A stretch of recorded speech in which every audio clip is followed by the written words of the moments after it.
Hai bro, Assalamualaikum warahmatullahi wabarakatuh. Ketika komputer Windows itu mengalami kerusakan, crash dan lain sebagainya, entah itu karena hardware, pergantian hardware, ataupun karena update, ataupun karena hal yang lainnya, komputer bisa saja dia mengalami blue screen, bolak-balik, kita restart, error, gagal, dan pada ujung-ujungnya kita harus melakukan install ulang. Menyebalkan memang. Jadi ya seputar sistem operasi Windows yang kadang karena update tertentu yang dia itu ketika kita update dan tiba-tiba itu malah menjadi itu tadi blue screen. Kadang karena kita salah update driver ataupun driver yang terbaru tetapi ada konflik di hardware, itu bisa menyebabkan error. Atau perangkat kita SSD misalnya, SSD yang sudah mengalami kerusakan atau tanda-tanda kerusakan kayak gitu ya. Bayangkan kalau harus install ulang terus kita harus install dari awal, itu cukup menyebalkan teman-teman.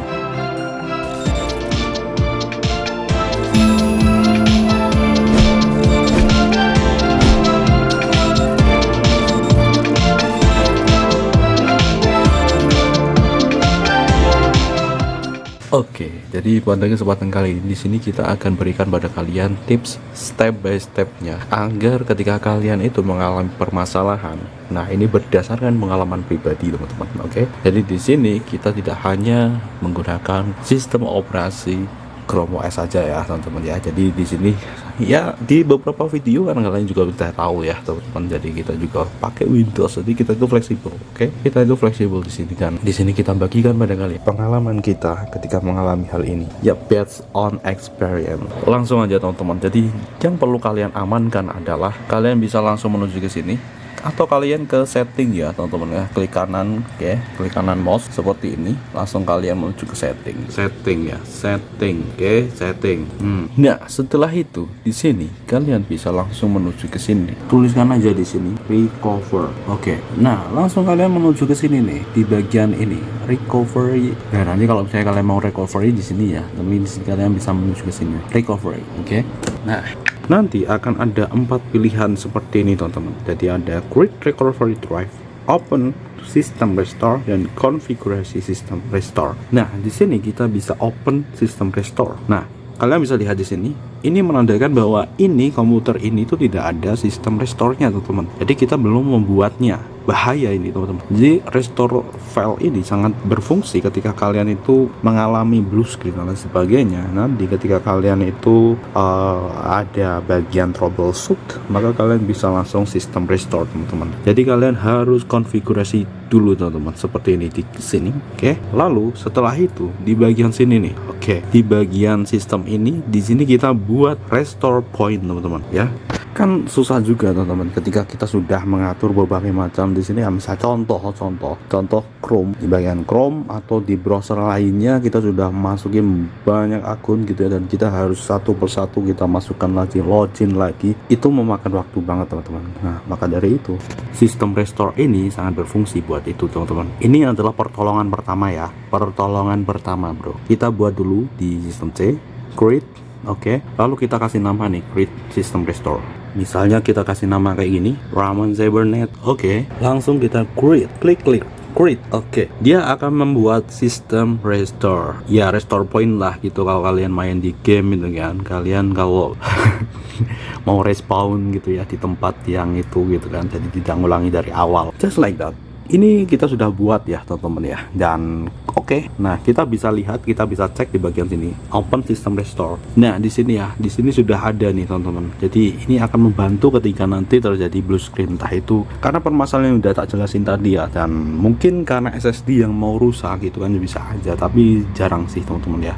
Tapi biasanya sih ya bisa aja sih, karena SSD juga bisa rusak teman-teman ya. Karena kita pernah pengalaman juga SSD rusak, kita bawa ke sana di repair, balikan lagi dengan random ya teman-teman ya. Jadi kita pernah mengalaminya teman-teman ya. Jadi beli SSD gitu ya, SSD-nya udah rusak kayak gitu ya, rusak, dikembalikan kan garansi kan, kembalikan yang warna hijau gitu ya teman-teman ya, dikembalikan, lalu kita dikasih langsung dikirim teman-teman. Ternyata modelnya gitu, tapi itu bukan SSD kita, tapi SSD orang lain random yang sudah berhasil di repair gitu ya, seperti itu.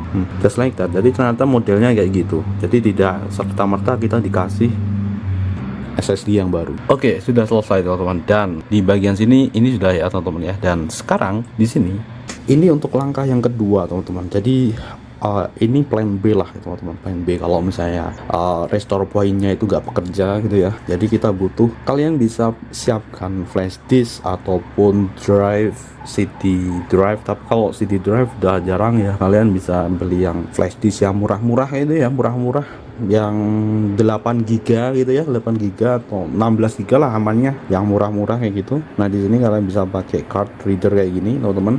Nah, jadi ini nanti, ini kayak ketika kita itu buat installer ya teman-teman ya, bootable, Rufus itu kayak gitu teman-teman. Jadi yang ada di sini file-filenya akan dihapus semua. Ini nanti akan dibuat jadi recovery drive ya, recovery drive seperti itu. Jadi tinggal di sini kita menuju ke sini, oke, recover yang kayak tadi. Nah, lalu di sini kita bisa buat recovery drive. Nah, seperti ini keluar kayak gini, langsung kita yes. Oke, nah di sini ya teman-teman ya. Nah, bedanya sama install ulang ya jelas ya teman-teman ya. Ketika kita pakai recovery drive, maka dia itu akan kembali seperti semula ketika kita itu buat ya recovery drive-nya ini teman-teman. Jadi tidak install ulang dari nol gitu ya. Dan seperti itu, termasuk driver device kita gitu ya, semuanya tuh teman. Jadi lebih enak nih. Nah, kita next. Nah, seperti ini, maka dia akan please wait. Oke. Yang penting ini kalian masukkan dulu teman-teman, nanti biar dia mendeteksi.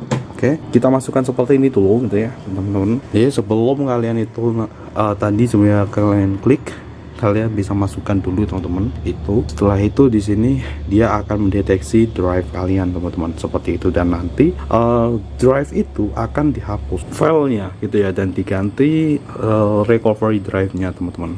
Ini sangat cocok ya buat kalian kalau administrator di sekolah dan lain sebagainya, kalau biar agar kalau ada kerusakan itu nggak susah gitu ya, nggak susah harus install ulang dari nol kayak gitu. Jadi kalian perlu ada recovery drive-nya teman-teman. Dan di sini kalian bisa select drive-nya teman-teman seperti ini. Oke, misalnya available recovery. Nah di sini ya. Oke. Kalian bisa next. Setelah itu maka dia akan everything to drive will deleted. Jadi akan dihapus termasuk yang ada di situ ya teman-teman, file-file kecil-kecil yang ada di situ. Langsung kalian klik create. Oke, habis itu udah beres teman-teman. Ini nggak aku buat create karena ini aku udah buat recovery drive. Nah seperti itu teman-teman. Lalu kalian tunggu prosesnya ya, pembuatannya sampai selesai. Nanti akan ada peringatan finish. Kalau sudah finish berarti sudah selesai, recovery drive-nya sudah berhasil. Jadi kalau kalian ada seorang administrator di sekolahan ataupun di kantor gitu ya, nah ini bisa kalian manfaatkan buat itu. Modal satu flash disk aja bro, flash disk, atau kalau misalnya masih ada CD drive gitu ya, ya pakai CD drive juga bisa. Tapi kayaknya sekarang udah lebih, soalnya 5 gigaan teman-teman. Kalau kepingan CD itu ada yang 8 giga mungkin bisa ya teman-teman ya. Tapi saya sarankan di sini pakai flash disk ya, flash disk 8 giga atau 16 giga sekarang udah murah, 50.000 gitu ya untuk satu komputer kayak gitu. Atau yang bekas-bekas kayak gitu kan juga bisa teman-teman. Yang penting nanti itu bisa kalian gunakan untuk recovery cepat. Karena hal yang sepele pun karena update itu juga bisa mempengaruhi hal itu teman-teman. Dan kadang ketika kita itu startup, repair dan lain sebagainya itu nggak bisa, nggak mau gitu ya teman-teman ya. Sehingga kita butuh itu tadi, yang pertama, langkah pertama sistem restore, lalu kita buat. Langkah kedua, plan B nya adalah ini tadi ya, recovery drive. Oke, semoga ini bermanfaat buat kalian. Jadi untuk variasi pembahasan yang ada di rahmancyber.net. Oke teman-teman, jadi tidak hanya tentang Chromebook. Jadi kita nggak hanya kalau Chromebook aja, enggak, no bro, tidak bro. Karena di sini adalah dari experience, pengalaman kita sehari-hari teman-teman. Karena kita juga bisa mengkolaborasikan itu semua gitu ya teman-teman, seperti itu kan. Oke, semoga bermanfaat. Bye bye. Assalamualaikum warahmatullahi wabarakatuh. Berkaitan dengan lisensi juga ya teman-teman. Jadi kita tidak perlu lagi memasukkan lisensi lagi ya kalau recovery gitu ya teman-teman ya. Seperti walaupun kalau kalian install ulang, ketika kalian itu memiliki lisensinya, kalian bisa langsung masukkan lagi gitu kan teman-teman, seperti itu bro. Oke, sekedar tambahan.